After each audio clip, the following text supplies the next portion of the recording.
Мәдениет сөздеріне құрметті әкелер мен балалар. Отбасының тірегі әкелерді ортаға шақырайық. Таңыз қолыңыздар. Құрметті біздер қонақтар, құрметті әкелер. Әке көрген ұлжына, шеше көрген тұғыш жерде қазақ бекер айтылмаған сіздерді ұлттық қазақтың ұлттық ойындарын ойнауға сайысымызға шақырып отырмыз. Біздің бірінші кезектегі ойынның атауы асық ату. Қазір асық ату ойынының ережесін сіздерге түсіндіремін. Бұл жерде жеңу мен жеңіліс емес, ең бастысы қатысу. Мына жерде сіздерде асық ату ойыны берілген. Қазір әр отбасы баласымен келіп асықты ататын болады. Мына шеңберден шықпай асықты былай ату керек. Қанша асықты атып құлатса, сонша оңай сізге жеңіледі.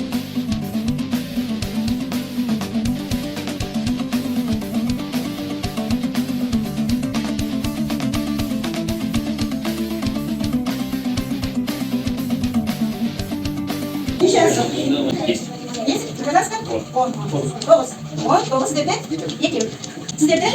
6 доказательства? 6 жарайсың. 6, иә? 6 жарайсың. Өте жақсы. Сіздерде?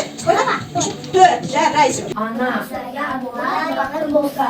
Әке, әке жары дүниедегі, мен жары адамның бірі.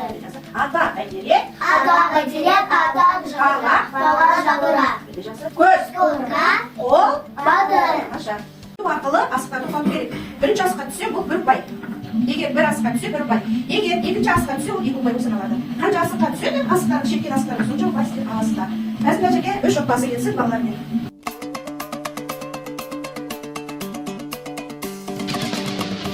Қаржылық ойын аталады. Сіздер бағдарламаға ұлттық ойынға берілген, оны көп бала аталармен баға береді. Енді осы ойындарды безендіру керек. Әкесіне баласына келіп отыр.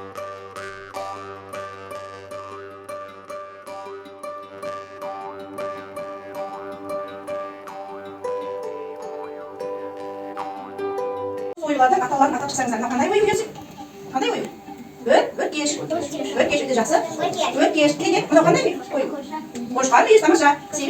Öte жақсы. Sen qanday oyun? Qo'z? Qo'z qanoti. Aylana. Qo'z? Qo'z qanoti öte жақсы. Bizning kelesi oyunumuz bәйге деп аталады. Бұл қазіргі заманауи бәйге деп аталады. Мұны балалар, алдымен бірінші балалар орындайды. Жылдамдықты қажет етеді. Оны орау арқылы атты қолға мен шығару керек. Кім бірінші бәйгеге жетеді, сол, кім әреге жетеді, сол бірінші орын алады.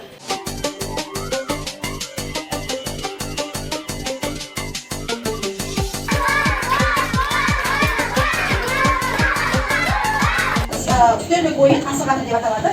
Мынаған дәлел өткізу керек. Әнелік негізі қорғасына құйылған темірден жасалып, теріге тігіліп ойналады. 1, 2, 3, 4, 5.